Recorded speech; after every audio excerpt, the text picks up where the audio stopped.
और हमें क्या याद है, फटाफट इक्वेशंस देख लेते हैं। कैपेसिटेंस की हमने इक्वेशंस पढ़ी है, उसको एक बार फिर से रिकॉल कर लेते हैं कैपेसिटेंस की इक्वेशन को।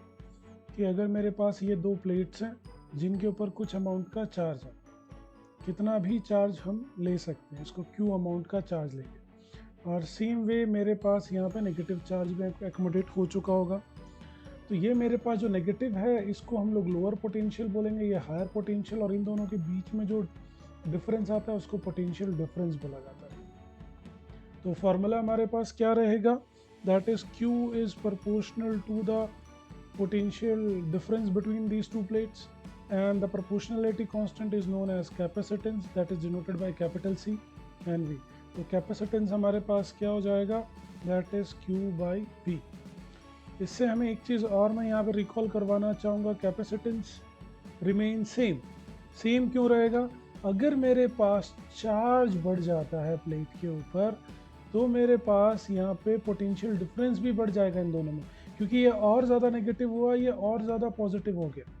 तो जैसे जैसे मेरे पास चार्ज इंक्रीज होता है, मेरे पास potential difference between the plates वो भी इंक्रीज होता है। तो दोनों इंक्रीज होंगे तो उनका जो रेशियो होगा विल रिमेन सेम। ओके। और जो दूसरा क्वेश्चन हमें रिकॉल करना है कि अगर मैं किसी भी दो पॉइंट में अगर एक चार्ज को लेके जाता हूँ फ्रॉम ए पॉइंट से बी पॉइंट के ऊपर, तो हमें ये पता है अगर पोटेंशियल ड्रॉप निकालना इनके बीच में तो हम लोग क्या लिखते थे, work done bringing that charge from A to B. तो हम लोग यहाँ पे क्या लेंगे, V B minus V A equals to work done bringing that charge, और इनका डिफरेंस को हम अभी के लिए पोटेंशियल ड्रॉप मान लेते हैं। potential drop V equals to work done in bringing that charge. Okay, now we will start the energy stored in a capacitor, और हमें एनर्जी पता है, energy is a form of work. Okay, तो हमें पहले कैपेसिटर ड्रॉ करना है, तो हम कैपेसिटर ड्रॉ करते हैं। ये रहा हमारा कैपेसिटर, फिर ये उसकी दूसरी प्लेट कैपेसिटर की। ओके, यहाँ से हम लोग इसका वायर निकाला, यहाँ से इसका वायर। अब ये कैपेसिटर के अंदर मेरे पास कुछ भी चार्ज नहीं है, ठीक है, जीरो है। ओके, यहाँ पर लिख लेते हैं चार्ज, क्योंकि ये एम्प्टी कैपेसिटर है और इसका मतलब ये जीरो। अब इस कैपेसिटर को हम लोग एक बैटरी से कनेक्ट करते हैं जिसका पोटेंशियल डिफरेंस V है, ठीक है, और ये प्लस है, ये माइनस। तो अब ये प्लस वाला क्या करेगा, यहाँ पे इसके इलेक्ट्रॉन्स को अट्रैक्ट करना शुरू करेगा, तो इलेक्ट्रॉन्स यहाँ से इधर जाना शुरू करेंगे, तो यहाँ पे पॉजिटिव चार्ज आना शुरू हो जाएगा। जैसे यहाँ पे अब ये पॉजिटिव डेवलप हुआ तो यहाँ पे भी हमारे पास एक नेगेटिव भी डेवलप होगा, नेगेटिव चार्ज भी आ जाएगा। ओके, अब इन इलेक्ट्रॉन्स को हम लोग एक स्पेसिफिक मान लेते हैं कि ये मेरे पास एक स्मॉल चार्ज है। ज़रूरी थोड़ी हर बार एक इलेक्ट्रॉन जा रहा होगा, स्टार्टिंग में लगा है तो वो फोर्स ज़्यादा उनको अट्रैक्ट कर रही होगी, धीमे धीमे यहाँ पे ये पॉजिटिव बढ़ता जाएगा, ये भी पॉजिटिव होता जाएगा, फिर वो कम उनको अट्रैक्ट करना शुरू करेगा। तो ये डी क्यू चार्ज है मेरे पास, ये इधर आ गया, फिर एक और इधर आ गया। अब मैं एक टाइम के बाद, एक स्मॉल अमाउंट ऑफ टाइम के बाद मानता हूँ कि इसके ऊपर कुछ चार्ज है, कुछ चार्ज है। अब वो जो भी चार्ज है हम उनको ऐसा मानेंगे, क्यू चार्ज मान लेते हैं, ठीक है। तो ये जितने चार्ज, मेरे को अभी तक ये मैंने पूरा फुल्ली चार्ज नहीं हुआ, एक मैंने इंटरमीडिएट कंडीशन ली है बीच की, तो जिसके ऊपर मेरे पास अभी यहाँ पे क्यू चार्ज एकोमोडेट हो गए इसके, तो ये पॉजिटिव और उतने ही क्यू नेगेटिव चार्ज भी एकोमोडेट होंगे, ये लोअर पोटेंशियल या हायर पोटेंशियल। इन चार्जेस से ये जो दो प्लस और दो माइनस मैंने शो किए, इनकी वजह से मेरे पास कुछ पोटेंशियल ड्रॉप भी जनरेट हुआ होगा या पोटेंशियल डिफरेंस हुआ होगा, बट वो इस V के बराबर नहीं होगा क्योंकि अभी तो ये कम्प्लीटली चार्ज हुआ ही नहीं है। तो उस V को हम इंटरमीडिएट मानते हैं कि बीच में ही कुछ चार्ज हुआ है, ठीक है, V चार्ज हुआ है। तो अभी मैं ज़ीरो पे नहीं हूँ, अब मैं ज़ीरो से Q चार्ज पे आ गया हूँ, इंटरमीडिएट पोजीशन। ओके, और इस कैपेसिटर का कैपेसिटेंस तो C ही रहेगा जैसा हमने पहले रिवाइज किया। तो अब हमारे पास यहाँ पे रिलेशन रहता है कि मेरे पास अगर V डैश वोल्टेज है, पोटेंशियल डिफरेंस है, तो मेरे पास उसकी वैल्यू क्या रहेगी, Q अपॉन C। ओके, इसको हम एक इक्वेशन मान लेते हैं। और ये जो चार्ज है ये मेरे पास अब धीमे धीमे फिर से बढ़ना शुरू होगा, चार्ज अब मेरे पास और ज़्यादा। तो इसके इन चार्जेस को यहाँ से वहाँ करने में हम लोग कुछ वर्क डन भी कर रहे हैं, इन चार्जेस को मूव कर रहे हैं, डी क्यू चार्जेस को। तो इनको मूव करने के लिए मेरे पास कुछ वर्क डन भी लग रहा है। और हमने अभी वो पोटेंशियल डिफरेंस का हमने देखा था कि वर्क डन हमारे पास क्या था, अगर मैं रिकॉल करवाता हूँ तो हमने V B minus V A रखा था, that is work done by charge. अब यहाँ पे मेरे पास ये थोड़ा ये जो वोल्टेज जो चेंज आ रहा है पोटेंशियल डिफरेंस, इसको V मान लेंगे। मेरे पास जो वर्क डन हो रहा है अभी के लिए, वर्क डन हम कंसिडर करते हैं, वो वर्क डन मेरे पास अभी क्या होगा, DW, स्मॉल वर्क डन। किसके लिए, स्मॉल चार्ज को मूव करने के लिए, तो हम इसको DQ बोलेंगे। तो ये हमारे पास सेकेंड इक्वेशन आ गई। और इसको भी अगर मैं थोड़ा सा और अच्छे से एडजस्ट कर देता हूँ तो हम लोग रख सकते हैं that is small work done is equals to V DQ, क्योंकि उस पोटेंशियल डिफरेंस के ऊपर, इस पोटेंशियल डिफरेंस के ऊपर हम इन चार्जेस को एक जगह पे यहाँ पे जनरेट किए जा रहे हैं, पोटेंशियल डिफरेंस जनरेट किए जा रहे हैं, और ये वर्क डन हो रहा है क्योंकि तभी तो मेरे पास यहाँ चार्जेस स्टोर होंगे। ठीक है, यहाँ तक समझ में आया इक्वेशन 1 और इक्वेशन 2, ये दो इक्वेशन हम लोगों ने यहाँ पे क्लैरिफाई कर दी। तो अब हम यहाँ पे नेक्स्ट क्या करते हैं, इसको क्लियर कर देते हैं और हम हमारे इन दोनों इक्वेशंस का यूज़ करके आगे सॉल्व करते हैं। और एक चीज़ और ध्यान में ये रखिएगा, अब मुझे ये चार्ज Q 0 से शुरू हुआ था और मैक्सिमम जो मेरे पास आएगा टोटल चार्ज, वो मैक्सिमम पोटेंशियल डिफरेंस V होगा, और टोटल चार्ज हम लोग यहाँ कैपिटल Q मान लेते हैं, टोटल चार्ज। और जो ये स्मॉल Q ये बीच की एक इंटरमीडिएट पोजीशन है, इस Q को हम 0 से मैक्सिमम चार्ज तक मानेंगे, 0 से कैपिटल Q तक। तो ये हमारे पास चेंज हुआ, इसकी लिमिट आती है यहाँ पे, ये हमें ज़रूरत पड़ेगी। ओके, तो लेट्स सी। और हाँ, ये हमारे पास V डैश, क्योंकि उस टाइम पे हमारे पास जो भी पोटेंशियल डेवलप हुआ होगा वो V डैश कंसिडर किया जाए। तो लेट्स स्टार्ट। तो अब हमारे पास फ्रॉम इक्वेशन 2, ओके, इक्वेशन 2 क्या थी, अगर मैंने यहाँ पे स्मॉल वर्क डन किया तो मेरे पास यहाँ पे रहा V dash DQ, small potential difference जो जनरेट हुआ, और हमने V डैश की जो वैल्यू निकाली थी वो क्या निकाली थी V डैश के लिए, कि उस टाइम पे मेरे पास Q चार्ज जो भी जनरेट रहा वो, और कैपेसिटेंस, और कैपेसिटेंस तो सेम ही रहने वाला है, कैपिटल से। तो अब हम यहाँ पे उसकी वैल्यू रख देते हैं, तो DW equals to Q upon C into DQ। Okay, अब हम इसको इंटीग्रेट करते हैं, यानी कि अब हमें टोटल चार्ज स्टोर करने में कितना वर्क होगा, ये तो छोटा सा ही वर्क निकला है, तो मुझे इस वर्क को भी 0 से W तक लेके जाना होगा। तो इंटीग्रेट करते हैं 0 से W, okay, small work done को। सेम वे मुझे यहाँ पे जो चार्ज स्टोर हो रहे थे वो 0 से लेके Q चार्ज तक स्टोर होंगे, क्योंकि यहाँ पे जो चेंज हो रहा है वो DQ हो रहा है। तो मैं यहाँ पे रखता हूँ Q C DQ। अब कैपेसिटेंस तो कांस्टेंट है, ओके, तो कैपेसिटेंस कांस्टेंट है तो बाहर ले लेते हैं, और इसकी वैल्यू जो हमारे पास यहाँ पे आ जाएगी, वर्क डन की W होती है, बट फिर भी हम उसका रूल फॉलो कर देते हैं। DW का हमारे पास क्या आता है, यहाँ पे हम लोग रखेंगे सिंपल W, और 0 से work done, maximum work done, यहाँ पे हमारे पास कैपेसिटेंस C बाहर ले लेते हैं, और ये जो हमारे पास यहाँ बचेगा 0 से Q, तो ये Q DQ, इसकी वैल्यू को हम लोग क्या कहेंगे, Q DQ को Q स्क्वायर बाई 2। तो ये total work done can be written as 1 by C integration Q square by 2, और ये आ गया 0 से चार्ज। अब हम इसकी वैल्यूज को रखेंगे higher limit minus lower limit, तो यहाँ पे हम लोग देख लेते हैं। तो total work done can be written as 1 by C। अब मैं पहले हायर लिमिट को यहाँ पे पुट करूँगा, तो हायर लिमिट यानी कि कैपिटल Q स्क्वायर बाई 2 और फिर 0, तो होल टर्म 0 हो जाएगा। अब हमारे पास वैल्यू आ जाती 1 by C Q square by 2, और इसी ऑर्डर को अगर मैं रीअरेंज करता हूँ तो हाफ मैं बाहर ले लेता हूँ और इसको रखेंगे Q square by C। After all जो भी हमने वर्क किया है it is a form of energy. जैसे हमने स्टार्टिंग में मैंने लिखा था कि energy is a form of work, तो यहाँ पे हम इस एनर्जी को डिनोट करेंगे U equals to half Q square by C. तो ये मेरे पास एनर्जी का एक फॉर्मूला आ गया। अब इसके अंदर हम थोड़ा सा मॉडिफाई और करते हैं, क्योंकि हमें पता है फॉर्मूला हमारे पास already we no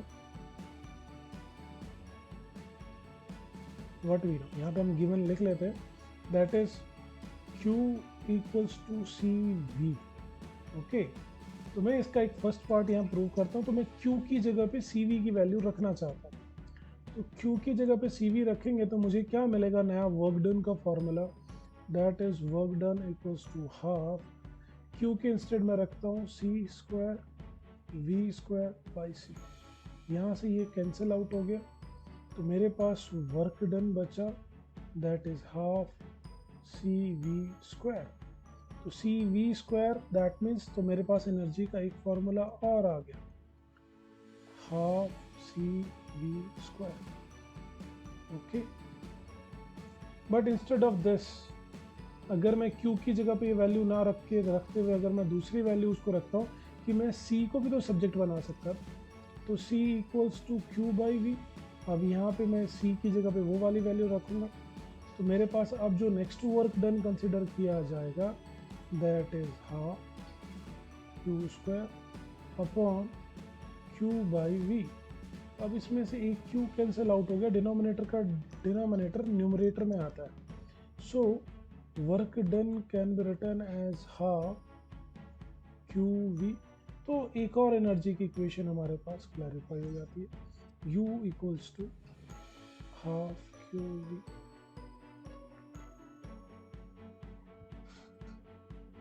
okay done. तो हमारे पास ये तीन इक्वेशन आ गई, और ये तीनों के तीनों मेन तो हमें यही प्रूव कर रही है फर्स्ट वाली, ठीक है।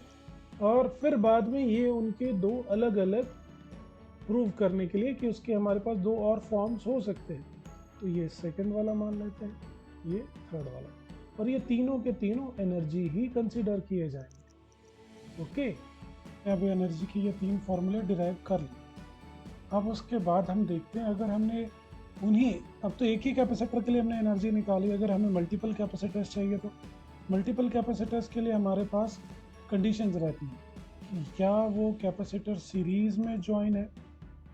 ओके, सपोज ये मेरे पास C1 है, ये C2 सीरीज़ में ज्वाइन, या फिर वो कैपेसिटर्स मेरे साथ पैरेलल में ज्वाइन, तो ऐसे पैरेलल में भी ज्वाइन हो सकते हैं। ओके, तो ये कैपेसिटर्स हमने ज्वाइन कर दी सीरीज़ एंड पैरेलल, यहाँ पे भी हम C2 C1 ले लेते हैं।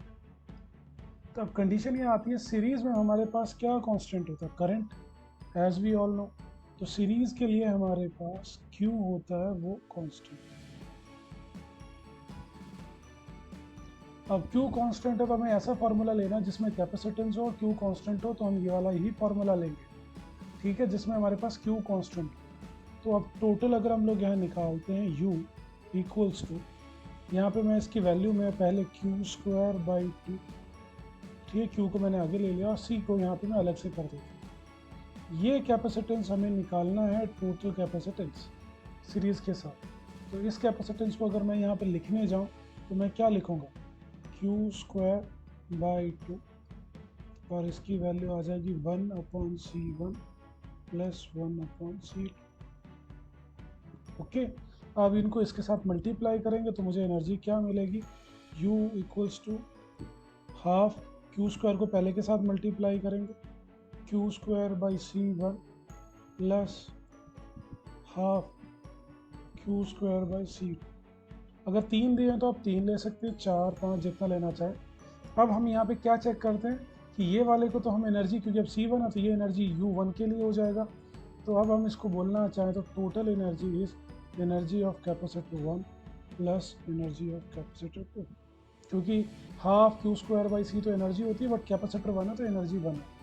तो ये फार्मूला हमारे पास सीरीज़ के लिए आ गया। ओके, सेम वे पैरेलल में हमारे पास क्या कांस्टेंट होना चाहिए, यस, क्या कांस्टेंट होना चाहिए पैरेलल में, वोल्टेज यानी कि पोटेंशियल डिफरेंस हमारे पास 2 पॉइंट्स पे अगर हम लें यहाँ और यहाँ पे, तो ये सेम होगा। तो हमारे पास क्या कांस्टेंट होगा, v।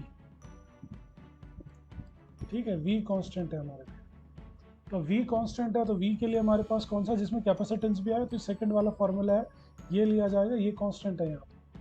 तो सेम वे मैं इसमें v को पहले ही बाहर ले लेता हूँ, तो ये v स्क्वायर बाई, और ये मेरे पास टोटल कैपेसिटेंस की वैल्यू आएगी, जहाँ पे मुझे c की वैल्यू रखनी है। c की वैल्यू क्या होगी, अब यहाँ पे पैरेलल में है, तो कैपेसिटेंस C1 प्लस C। अब इसको हम मल्टीप्लाई कर लेते हैं, u equals to, capital U है, ठीक है, u इक्वल्स टू हाफ, यहाँ पे इसको मल्टीप्लाई करेंगे C1 स्क्वायर, तो यह आ जाएगा C1 v square plus half, फिर इसको मल्टीप्लाई करेंगे C2 v स्क्वायर, और इसका मतलब अब क्या होगा, ये वाली टोटल वैल्यू को हम अभी U1 बोल सकते हैं। तो इसमें भी total energy U1 plus U2। After all and product in दोनों का देखने में सेम आता है। स्टूडेंट यहीं पे गलती करते हैं कि दोनों में सेम फार्मूला देख के U1 U2 कर लेते हैं, बट बिफोर इनिशियली उनकी जो निकालनी होती है वो वैल्यूज़ अलग अलग फार्मूला से निकलेगी। यहाँ पे क्या कांस्टेंट दिया है हमें, वो यूज़ करना पड़ेगा, तब हम टोटल एनर्जी निकालेंगे। So please do take care of this, तभी आप लोग इसको सही से सॉल्व कर सकते हैं। Energy density of an electric field, तो मुझे डेंसिटी निकालनी इन terms of electric field. Okay, तो पहली चीज़ हम लोग यहाँ पे क्या करते हैं, हम इसका पहले कैपेसिटेंस निकालते हैं। कैपेसिटेंस का हमें फॉर्मूला पता है, रिकॉल कर लेते हैं। Okay, C equals to epsilon A by D, यानी कि सेपरेशन बिटवीन दैम। अब मुझे यहाँ पे रिलेशन निकालना है कि इलेक्ट्रिकल फील्ड, अगर एक प्लेट के ऊपर अगर हम उसको रखते हैं और फिर उन दो प्लेट्स को ऐड करते हैं, तो सिंगल प्लेट का हमारे पास इलेक्ट्रिकल फील्ड क्या आता था, सिग्मा अपॉन 2 एप्सिलॉन। अगर उन दोनों को ऐड करेंगे तो टोटल इलेक्ट्रिकल फील्ड क्या आएगी, दिस वन। ओके, और इसमें से मैं अगर सिग्मा को सब्जेक्ट बना देता हूँ, तो sigma equals to E epsilon not. ठीक है, फ्री स्पेस परमिटिविटी हमारे पास आ गई। एक्चुअली मैंने ये क्यों निकाला अब मैं बताता हूँ, क्योंकि मुझे चार्ज चाहिए था। क्योंकि अब यहाँ पे सरफेस चार्ज डेंसिटी को हम लोग और क्या लिख सकते हैं, surface charge density is also known as total charge upon area, और total charge Q equals to sigma A, और सिग्मा की वैल्यू हमें in terms of electrical field अगर चाहिए हो तो Q, तो मैं यहाँ पे इस वाली वैल्यू को रखने जा रहा हूँ यहाँ पे। ठीक है, तो Q equals to E epsilon not A। अब रीज़न अब यहाँ पता चल जाएगा कि वाई, कि हमने ऐसा क्यों किया। ये हमारे पास एक्चुअल में ये सारा रिविजन पॉइंट्स में था, हमने जो भी लास्ट में पढ़ा ये वो सभी पॉइंट्स को हमने यहाँ पे रिवाइज किया है। ओके, तो अब हम लोग यहाँ पे उसकी वैल्यूज़ को रख लेते हैं। अब अगर मैं उसको यहाँ पे रखता हूँ तो मेरे पास एनर्जी स्टोर क्या थी, U equals to half in terms of Q square C। तो मेरे पास एक तो इक्वेशन ये आ जाती है C के लिए, इसको 1 इक्वेशन मान लेते हैं, और Q की वैल्यू ये आ गई 2, ये मान लेते हैं, और इसको इसमें पुट करेंगे तो हम लोग यहाँ लिख सकते हैं from equation 1 and 2 we get, हमें क्या मिलेगा, तो energy is equals to half, ये थोड़ा बड़ा बनेंगे क्योंकि एनर्जी डेंसिटी हमारे पास स्मॉल u से डिनोट करता है, तो Q स्क्वायर की जगह पे मैं यहाँ पे रखता हूँ, तो E square epsilon not square A square upon, यहाँ पे आ गया epsilon not A upon D। अब इसमें से जो भी हमारे पास है वो कैंसिल आउट होता है, कर देते हैं। एक एप्सिलॉन नॉट कैंसिल हो गया, एक A कैंसिल हो गया, तो अब हमारे पास क्या वैल्यू बची, और जो डिनोमिनेटर का डिनोमिनेटर है ये न्यूमरेटर में आना चाहिए, तो यहाँ पे हमारे पास वैल्यू बच रही है, that is half E square epsilon not A D। ये एनर्जी को मैंने इन terms of area and distance between the plates and electric field के टर्म में कन्वर्ट कर दी। अब एनर्जी डेंसिटी के फॉर्मूला पे आते हैं। Energy density is nothing, it is denoted by small u, okay, and it can be written as capital U upon volume. तो capital U तो हमें ऊपर से पता चल जाएगा, एनर्जी। वॉल्यूम यानी कि area into displacement, area of the plate, displacement between the two plates, हाँ, separation between the two plates. तो अब यहाँ पे हम लोग इसको रखेंगे, that is half E square epsilon naught A D upon area of the plate, distance between the, ये भी वही है सेम। तो अब मैं इन दोनों को कैंसिल आउट कर सकता हूँ, डी और ए, डी एंड ए। तो अब हमारे पास यहाँ पे जो टोटल एनर्जी बचेगी इसको हम एनर्जी डेंसिटी बोलेंगे। ये है energy density, that is half E square epsilon. ठीक है, तो इलेक्ट्रिकल फील्ड के टर्म्स में हमने ये निकाल लिया। ये स्मॉल यू है, ये कैपिटल यू, तो ये डिफरेंस याद रखिएगा। आई होप आपको ये समझ में आया होगा। Thank you.